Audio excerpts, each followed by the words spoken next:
Welcome to the Go Influence Life podcast, the place for people who want to rise above the noise, stand out from the crowd, and create lasting influence in leadership, business, and beyond.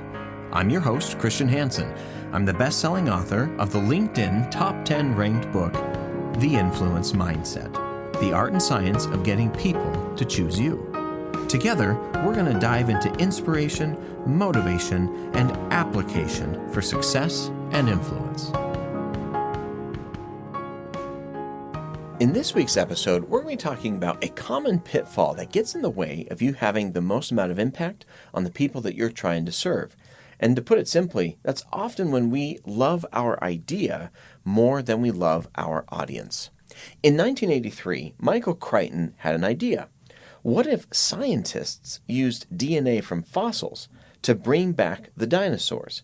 And so the best-selling author excitedly wrote several chapters and sent the first draft of Jurassic Park to his trusted friends for their feedback. The result? They all hated it. Not a single person liked the idea. Surprised and dismayed, Michael wondered why.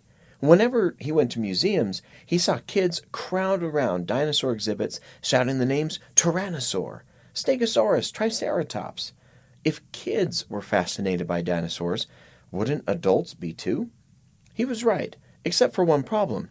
When he first wrote Jurassic Park, it was from the perspective of a child. Though it had all the elements we know and love today, dinosaurs, chaos, science fiction, the story was told from the eyes and the words of a young boy.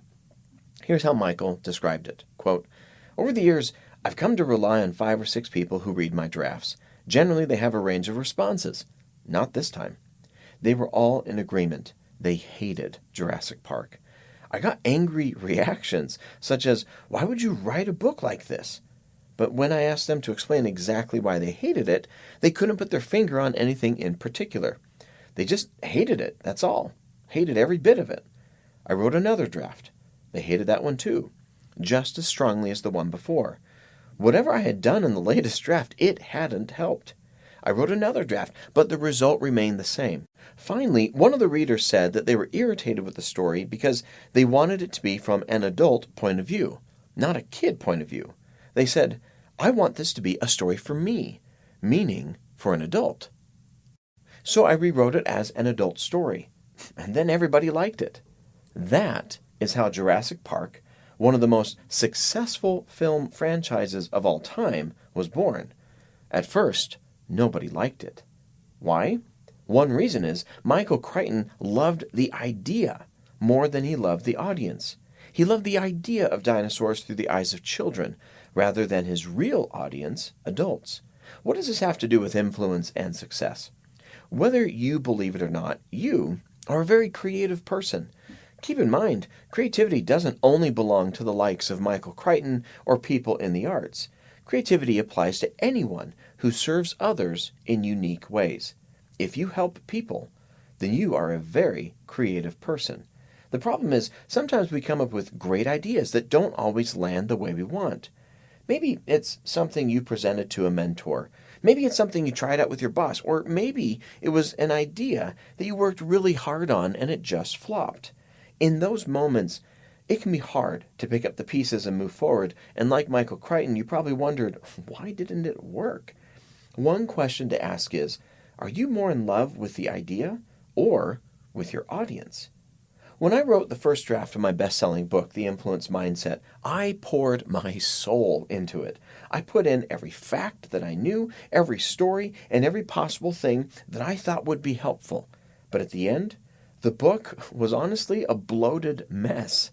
In retrospect, it was an exercise in vanity, masquerading as value, because I was more in love with the idea than my audience I was trying to help. Realizing my dilemma, I took a break, and over several years went on a journey to reshape my thinking, and I simplified, I clarified, and scrutinized every single idea that I wanted to include. Several drafts later, the book was worlds apart from the original. I fell in love with the people I wanted to serve more than the method I served them with. And the rest has been history. The book became a #1 bestseller, LinkedIn put it in their top 10 list for books on marketing, and it's been the basis for the expanded growth of my business, for which I am grateful. Which brings us to you. Do you have a great idea that could serve people better? Are you struggling to get it off the ground? If so, take the time to consider, are you more in love with the idea or the people you want to serve? On the path towards serving others and making a difference, it's gratifying to feel that your idea made an impact. But sometimes we need to get out of our own way. So next time you are stuck, ask yourself, am I in love with the people I want to serve, or am I more in love with my idea? Doing the work to dig deep and truly serve the needs of others could make the difference between an idea nobody likes or a multi-billion-dollar franchise that changes the world. Just ask Michael Crichton. Thank you for joining me for this episode of the Go Influence Life podcast. My hope is that you have found ways to rise above the noise, stand out from the crowd, and create lasting influence in leadership, business, and beyond. If you have found this to be helpful, please share it with someone else who could use some inspiration, motivation, and application for their own journey of success and influence. Remember, abundance of opportunity never comes from scarcity of thought. And success isn't about being outstanding, it's about standing out. How can you go influence life today?